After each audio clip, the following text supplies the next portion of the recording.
Ladies and gentlemen, welcome to PRC Foundation. তো guys, আজকের lecture শুরু করার পূর্বে তোমাদেরকে একটা প্রশ্ন করতে চাই। যদি তুমি এই লেকচারটা থেকে সামান্য পরিমাণ উপকৃত হও, তাহলে এই লেকচারটা শেয়ার করা তোমার রেসপন্সিবিলিটি। কেননা তুমি এই লেকচারটা শেয়ার করলে তোমার মতো আরো স্টুডেন্ট উপকৃত হবে।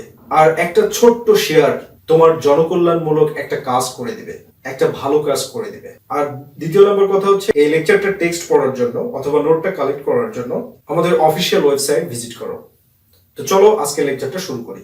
তো গাইস, আজকে আমরা একটা প্রশ্ন আলোচনা করব, comment on Hopkins use of symbols. তো একটা লিটারারি এসে লেখার জন্য প্রথমে একটা ইন্ট্রোডাকশন লিখতে হয়। এই প্রশ্নটাকে ডেভেলপ করার জন্য আমি একটা ইন্ট্রোডাকশন লিখেছি। তো দেখো ইন্ট্রোডাকশনটা কেমন। Gerard Manley Hopkins was a Jesuit priest and posthumously recognized Victorian religious poet. He is mostly famous for his invention of curtal sonnet, sprung rhythm, coin of words, and symbols.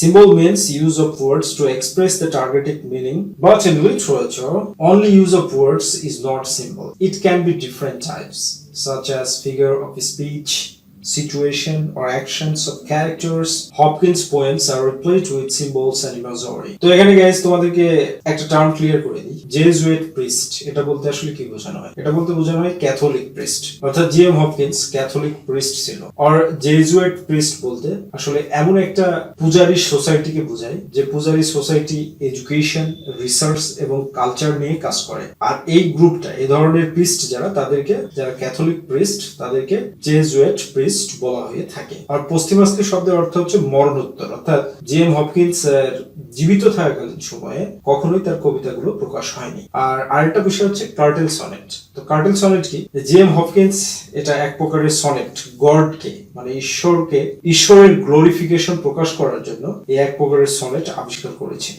যে সনেটে basically 10.5 থেকে 11 line থাকে। তো এই প্রশ্নটাকে develop করার জন্য আমরা প্রথমে nature এবং সিজনস, এই দুইটা জিনিসের সিম্বলিক পার্সপেক্টিভ আলোচনা করতে পারি। অর্থাৎ জি এম হপকিন্স তার কবিতায় নেচার এবং সিজন, ঋতু এবং প্রকৃতিকে সিম্বলিক্যালি ব্যবহার করেছে। আর নেচারের যে সিম্বলিক ব্যবহার জি এম হপকিন্সের কবিতায়, এটা পিবি শেলের মতো। আর নেচারকে জি এম হপকিন্স সিম্বল হিসেবে ব্যবহার করেছে গডের গ্লোরিফিকেশন প্রকাশ করার জন্য, গডের যে গৌরব, গডের যে সৌন্দর্য, সেটা প্রকাশ করার জন্য। আর এর জন্য এই নেচারের যে বিভিন্ন ছোট ছোট জিনিস, ড্যাপল থিংস যেটা বলা হয়, হোয়াইট বিউটি, এই কবিতাটাতে জি এম হপকিন্স কিন্তু বলছে যে ছোট ছোট জিনিসের দিকে তাকাও, তাহলে দেখতে পাবে ঈশ্বর কতটা গ্লোরিফাইড, কতটা চমৎকার, কতটা সুন্দর। এবং জি এম হপকিন্সের কবিতায় যে সিজন, এই সিজনের যে ব্যবহার, ঋতুর যে ব্যবহার, এটা বেসিক্যালি দুইটা মিনিং প্রকাশ করে। যেমন স্প্রিং সিজনটাকে G M Hopkins double meaning হিসেবে দেখিয়েছে যে স্প্রিং জন্ম এবং যৌবন, দ্যাট মিন্স বার্থ এবং ইউথ, এই দুইটারই সিম্বল। আর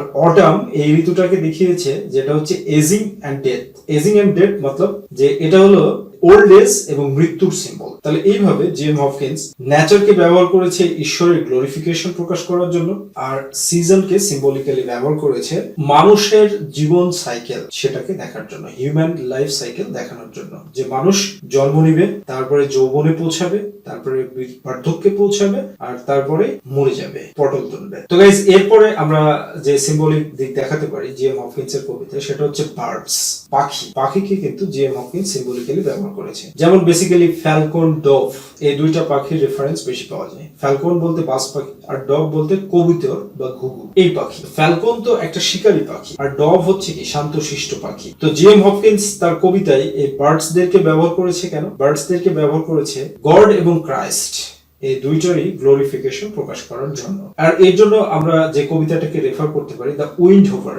এই কবিতায় উইন্ড হোভার মানে হচ্ছে বাজ পাখি, ফ্যালকন। এই কবিতাটা হচ্ছে একটা কি ডেডিকেটেড কবিতা। এই কবিতাটা জেসাস খ্রাইস্টের প্রতি শুধু দিক নির্দেশনা দেয়। তো একদিন খুব সকালবেলায় যখন কবি আকাশে দেখছে যে ফ্যালকন উঠছে, তখন কবির কিন্তু মানে দৃষ্টিটা, দেখো দৃষ্টিটা কিভাবে আসলো, যে দৃষ্টিটা কিন্তু তার এইভাবে চলে আসলো যে এটা গড যে উঠছে, ইমেজ, ফ্যালকন বাজ পাখি যে উঠছে, এই ইমেজটা জেসাস খ্রাইস্টের গ্লোরিফিকেশনটাকে প্রকাশ করছে। দ্যাট মিন্স যে সৃষ্টি নৈপুণ্যতা, সেই জিনিসটাকে প্রকাশ করছে। তো এইভাবেই বার্ডসকে গডের গ্লোরিফিকেশনের জন্য জি এম হপকিন্স কিন্তু দেখিয়েছেন। তো লেডিস এন্ড জেন্টলম্যান, আরেকটা বিষয় হচ্ছে যে খ্রিস্টান আইকোনোগ্রাফি। খ্রিস্টান আইকোনোগ্রাফিকে বার্ডদেরকে কিন্তু রিমাইন্ডার হিসাবে মানা হয়। রিমাইন্ডার বলতে কি স্মরণকারী, যে বার্ডস, পাখিরা কি স্মরণ করিয়ে দেয়, যে স্বর্গে জীবনের অস্তিত্ব আছে। এর মানে হলো যে এই হেভেনে, স্বর্গে ঈশ্বর বাস করে। এই ঈশ্বর যে বাস করে সে কতটা শান্তিপূর্ণ এবং কতটা দয়াময়, এটা কিন্তু প্রকাশ করেছে জি.এম. হপকিন্স তার কবিতায় ডভ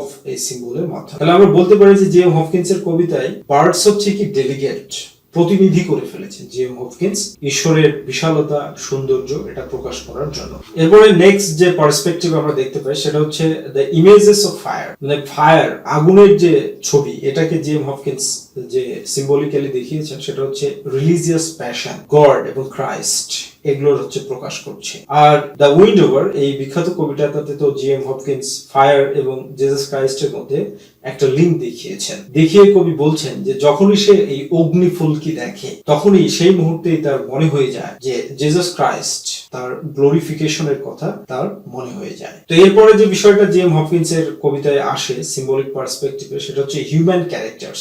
হিউম্যান ক্যারেক্টার্স গুলো জি.এম. হপকিন্সের কবিতায় শুধু এগুলো চরিত্র না, এবং অ্যাকশন অফ হিউম্যান ক্যারেক্টার্স এটাও শুধুমাত্র শুধু কাজ না, এটার ডিপ মিনিং আছে, ডিপ সিম্বলিক মিনিং আছে। আর এটা আমরা কিভাবে প্রমাণ করতে পারি দেখো, স্প্রিং অ্যান্ড ফল এই কবিতাটাতে জি.এম. হপকিন্স মার্গারেট নামে একটা ক্যারেক্টারকে ব্যবহার করেছে। মার্গারেটকে প্রথমে বলা হচ্ছে সিম্বল অফ ইনোসেন্স। এটা বলার পরে বলা হচ্ছে যে মার্গারেট কিন্তু একটা অ্যালিগোরিক্যাল ক্যারেক্টার। আর এই অ্যালিগোরিক্যাল ক্যারেক্টারের মাধ্যমে কি দেখিয়েছেন? চেঞ্জ অফ টাইম দেখিয়েছেন, ডিস্ট্রাকশন দেখিয়েছেন, অর্থাৎ সময়ের পরিবর্তন দেখিয়েছে এবং ধ্বংস দেখিয়েছে।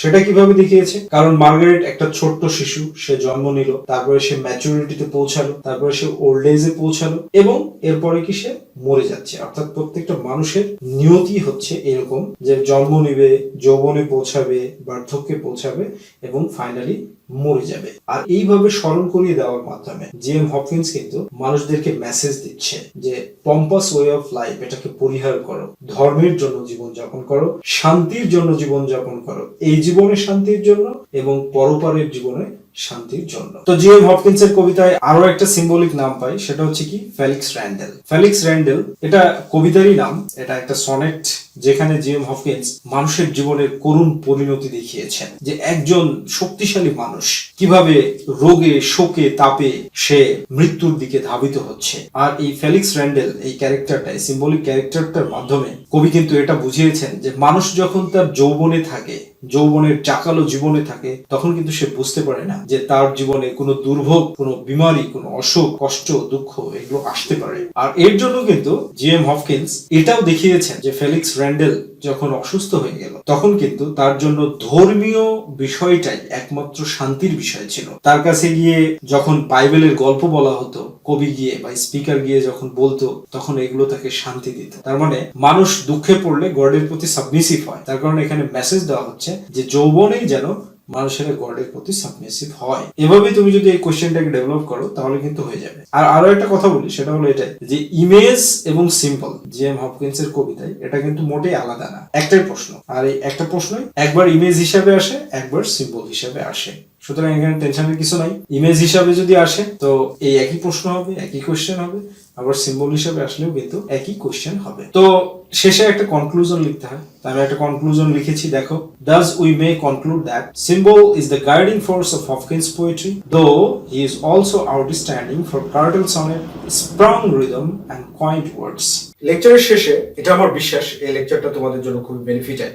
তাই একজন টিচার হিসেবে আমি তোমাদেরকে পোলাইটলি আদেশ দিতে চাই এই লেকচারটাকে শেয়ার করো। আবার আগামী লেকচারে দেখা হবে। আল্লাহ হাফেজ।